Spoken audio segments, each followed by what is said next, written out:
Kutacane, Metropolis. ID. Ustadz Zaid, dilaporkan menjadi korban penikaman di Kabupaten Aceh Tenggara, Kamis malam, 29 Oktober 2020.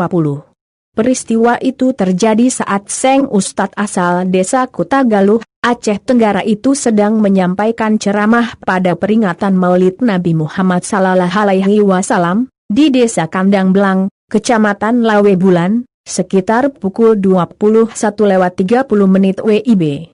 Insiden penikaman itu beredar cepat di media sosial Facebook. Salah satunya diunggah oleh akun @harudin.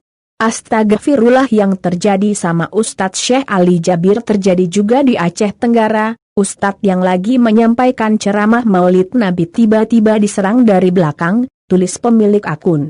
Seng Ustadz disebutkan sempat menghindar. Namun, pisau pelaku tetap mengenai salah satu tangannya. Alhamdulillah Allah masih melindungi dan pisaunya masih bisa dihalangi dengan tangan beliau, kalau tidak maka leher beliaulah yang kena, tulis Harudin sebagai caption foto yang diunggahnya.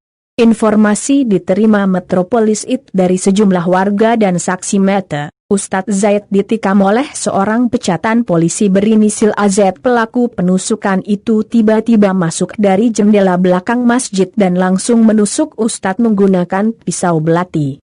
Tetapi karena ada teriakan dari warga, Ustadz langsung respon dan menangkis dengan lengan kirinya, kata warga. Akibat insiden itu, Seng Ustadz mengalami luka robek di jari kelingking dan telah mendapatkan perawatan medis.